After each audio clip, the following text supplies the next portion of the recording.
That morning felt so ordinary, almost comforting. Sunlight slipped through the curtains, catching on the steam from the coffee mug I had just rinsed. The scent of toast still lingered in the air, wrapping the kitchen in the warmth of routine. I hummed softly as I wiped the counter, the quiet rhythm of my morning filling the silence. Ethan had left barely an hour ago, suit jacket crisp, briefcase in hand, a quick kiss pressed against my cheek. To me, it was just another morning in a life I thought was steady, reliable, and safe. Then the phone rang. That sound, so sharp, so sudden, cut through the calm like glass splintering on the floor. I glanced at the screen and froze. Clara, a name I hadn't seen in years, glowing on my caller ID. My hand hovered, hesitant, as if touching the screen might break something delicate. Still, curiosity tugged at me, and I swiped to answer. "Clara," I said, warmth and surprise tangled in my voice. We slipped into small talk, light and easy, the kind that feels like peeking into a box of old letters I'd forgotten I kept. And then, her words landed like a thunderclap in a clear sky. "I'm so sorry about your separation. I always thought you two were perfect." My breath caught in my throat. For a moment, it felt like the floor beneath me had vanished. My fingers clenched tighter around the phone, as though holding on to it could anchor me in place. My mind scrambled for meaning, for explanation, but all I could manage was disbelief. "Separation? What are you talking about?" The words tumbled out of me before I even realized I was speaking. "I just made him breakfast this morning." My voice sounded strange to my own ears, too sharp, too defensive, like I needed to prove that what she said couldn't possibly be true. Silence lingered on the other end for a beat, heavy and suffocating. And then Clara's hesitation came, soft and reluctant, as if she wished she hadn't opened her mouth at all. "I saw him just now at the mall cafe," she finally confessed, her voice fragile but steady enough to pierce me. "He wasn't wearing his wedding ring, and he wasn't alone." My stomach twisted so hard it felt like it might fold in on itself. My free hand clutched the counter, knuckles white, the cool surface grounding me against the heat surging up my chest. The image Clara painted burned in my mind, unwanted yet vivid. Ethan smiling, his hand not mine to hold. My heart fractured, each beat echoing louder, but beneath the shards of pain, something else stirred. Anger, fierce, rising, relentless. It pushed against my ribs, stronger than the ache trying to swallow me whole. My hands shook as I ended the call, but it wasn't weakness anymore. It was fury igniting like a fire that refused to be contained. I stood there in the middle of my kitchen, phone still in my hand, but everything around me felt foreign. The scent of coffee that once comforted me now made my stomach churn. The hum of the refrigerator grew louder, mocking in the silence. I looked down at my hands, trembling, unsteady, and realized I wasn't just holding a phone. I was holding the proof that my life wasn't what I thought it was an hour ago. For years, I had built a home with Ethan brick by brick, moment by moment. I'd trusted him with my dreams, with my sacrifices, with my heart. And now Clara's words echoed louder than anything else. No ring, another woman. It was a truth I hadn't asked for, but one I couldn't unhear. The betrayal cut deeper than I imagined it ever could, and yet I refused to let the pain drown me. I pressed my palms flat on the counter, forcing myself to breathe. If he thought he could play single while I sat quietly at home, he was mistaken. A spark of defiance surged through me, stronger than the ache in my chest. I wouldn't be a silent casualty of his lies. No, if Ethan wanted to live without his ring, then he'd learn the price of pretending. And that realization was only the beginning. My chest tightened as I paced the kitchen, the phone still burning in my hand like it carried all the weight of betrayal. Each breath came shallow, ragged, as if the air itself had thickened and refused to let me in. My whole body trembled, not from weakness, but from a storm building inside me that I could no longer contain. Images of Ethan's smile, his easy, careless smile, mocked me, twisting into something cruel in my mind. I thought about the years I had poured into him.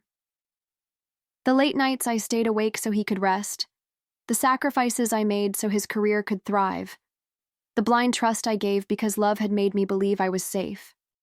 All those pieces of me, handed over without hesitation, now felt wasted, like treasures thrown into the fire. And yet, through the ache, through the betrayal, there was something sharper than sorrow. Rage. It rose inside me, hot and relentless, refusing to be ignored. It filled my chest, steadied my hands, and gave me something stronger than despair to cling to. I realized, in that moment, I wouldn't be humiliated behind closed doors. I wouldn't cry quietly into my pillow while he played the charming man in public. No, if Ethan wanted to live a lie, then I would make sure the truth was louder. I grabbed my coat from the hook by the door, the fabric rough against my hands, grounding me as my pulse raced. My keys clattered when I scooped them up, their sharp jingle slicing through the silence of the house. I didn't move slowly or carefully. I moved with purpose, each step fueled by the fury that had taken root in my chest. My reflection flashed in the hallway mirror, and for a second I barely recognized the woman staring back. Her eyes were wild, unblinking, holding a fire that hadn't been there an hour ago. She wasn't broken, she was burning. That realization steadied me, as though anger itself was stitching me back together where grief had torn me apart. I wrapped the coat around me and marched toward the door, every movement a declaration. I wouldn't let his betrayal define me. The cool air outside hit me the moment I opened the door, sharp and bracing, but it only fueled me more. My steps were quick, unyielding, as if the earth itself dared not slow me down. Ethan thought he could sneak around, thought he could live as though I didn't exist. Well, if he wanted to act like a single man, then I would make sure the world saw just how false that image really was. As I slid into the driver's seat, my hands gripped the steering wheel so tightly my knuckles ached. My mind raced faster than the engine as I turned the key, every thought colliding with the next. I pictured him at that cafe, laughing, leaning in close, his ring finger bare as if the vows we once exchanged had never mattered. The betrayal cut deep, but the rage kept me steady, almost calm in its fire. The city blurred past as I drove, buildings and trees melting into streaks of color I barely registered. What I felt wasn't chaos, it was clarity. I wasn't headed to beg for explanations or plead for scraps of truth. No, I was heading straight into the storm, ready to pull the mask off his carefully crafted lies in front of anyone who thought he was a decent man.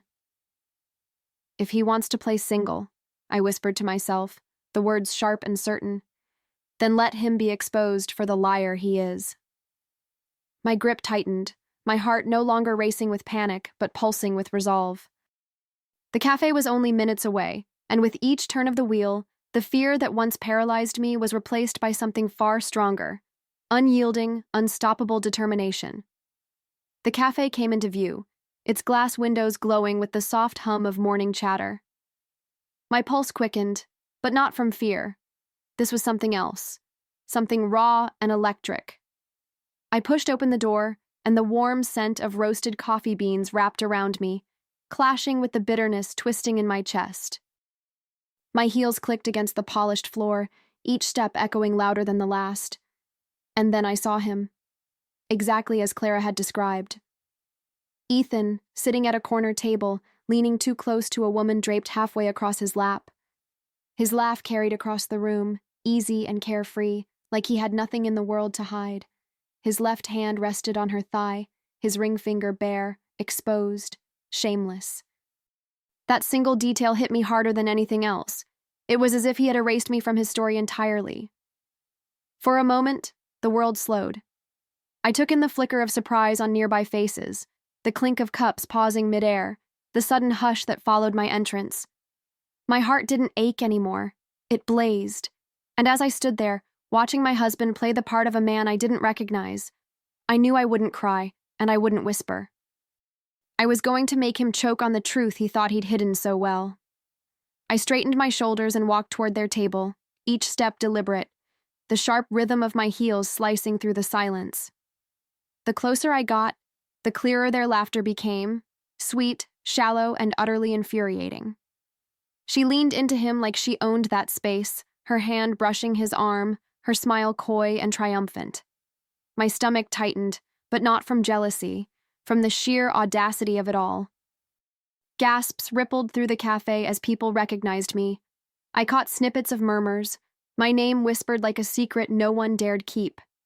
My presence was a blade cutting into their cozy little bubble, and for once, I wanted him to feel the weight of being cornered. No more shadows, no more lies spun safely behind closed doors. This was my stage now, and he was going to play his role whether he liked it or not. I stopped right at their table, close enough to see the flicker of panic flash in his eyes before he masked it with that same rehearsed smile. The sound of my hand slamming onto the wooden surface cracked through the room, jolting cups and conversations alike. I leaned forward, my voice carrying steady and loud. "Enjoying breakfast, darling? Should I sit, or is the seat already taken by your lies?" The words hung in the air like smoke, heavy and impossible to ignore. His jaw tightened, his smile slipping as the color drained from his face. The woman shifted uneasily beside him, her hand slowly sliding off his arm as though she realized she'd been caught in a fire she didn't want to stand near. All around us, eyes locked on the scene, some wide with shock, others narrowed with curiosity, but none looking away. I didn't sit. I didn't soften. I let the silence stretch until it burned. He opened his mouth to speak, but nothing coherent came out, just stammers and half-sentences, the kind of noise a man makes when the ground beneath him gives way. And oh, how satisfying it was to watch him squirm, stripped of the smug control he'd thought he owned. I stayed steady, my gaze fixed on him, daring him to deny what was already written all over his ringless hand. In that moment, I wasn't just a wife confronting a betrayal. I was the storm he never saw coming. And the best part? This was only the beginning of what I had planned for him. He tried to cover his hand, fumbling with his napkin as though hiding that bare finger would erase what everyone had already seen.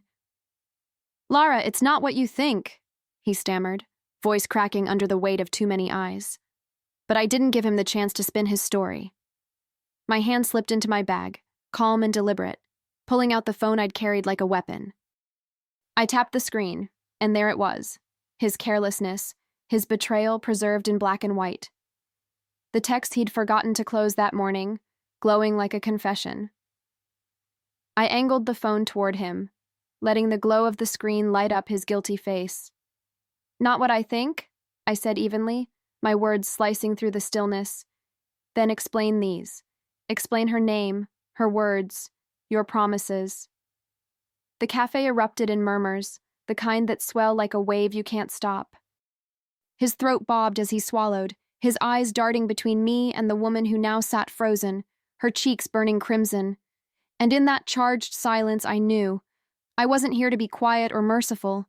I was here to make sure the truth was louder than his lies ever dared to be.